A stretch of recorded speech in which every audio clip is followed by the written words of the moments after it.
over about the past week, we've been talking about relentless rain across the area and looking at some rainfall totals over the past 5 days. So dating back to Tuesday, several spots have picked up more than a month's worth of rain. In Clinton County, one of the higher totals coming from the Kentucky Mesonet, 5.34 inches of rain fell there. A little bit less there into Pulaski County. Meanwhile, here in Fayette County, we picked up just under 3.5 inches of rain. Again, all just since Tuesday. And of course, today it wasn't the rain we were talking about, but instead the wind, as it was rather gusty with that wind advisory that's still in effect for the next hour or so.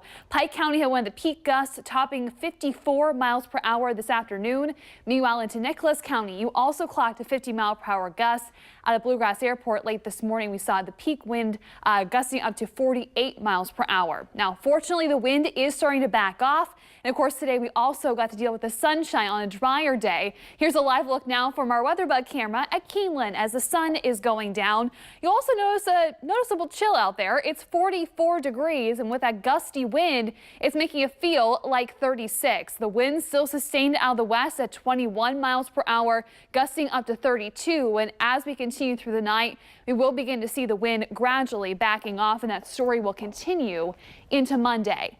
Meanwhile, it's certainly nice to see a clean slate on the MaxTrack Live Doppler, and it's going to stay that way for a couple of days. Even adding the satellite imagery, not much going on across Kentucky, across the southeast, and even through portions of the Ohio Valley, as that potent storm system has finally moved out, but it is still producing some blizzard conditions back through portions of the Great Lakes, even into upstate New York. Meanwhile, rain continues to fall through central Pennsylvania, and that all is going to be pushing into New England as we continue into the evening and overnight hours. But back here at home, we're just entering a very tranquil stretch. We will see a secondary cold front blow through tonight.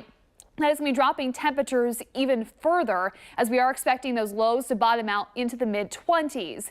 Meanwhile, into the start of the new work week, high pressure is in control. It's going to stay parked across the southeast, but eventually as that begins to slide eastward off the eastern seaboard, that's going to make way for a little bit more moisture to head in our direction thanks to a boundary back across the Gulf. Also an approaching low that's going to be moving out of the central plains. But still, we are going to keep things dry for the first half of the week, allowing those water levels to recede.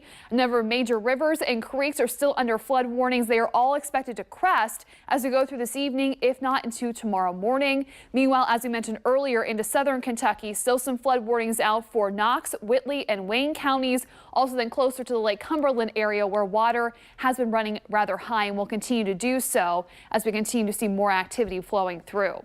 Now, towards the end of the week, we're going to see another shot of rain, but also the potential for a little bit of winter as we look towards the start of March. So we will be entering the new month feeling a bit more like a lion as we are going to be tracking the potential for a rain-snow mix come next weekend.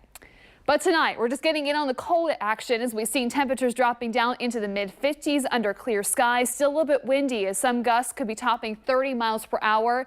The wind will continue to relax as we go through your Monday. You'll notice we're walking on sunshine for the first half of the week. Temperatures also on their way up from the mid-40s tomorrow to the mid-50s by Wednesday. We'll introduce a few rain showers towards the end of the week, and again, for the first Saturday of March, we are tracking the potential for some rain and snow, followed by even colder temperatures into the following week. We'll have more LEX 18 news after this.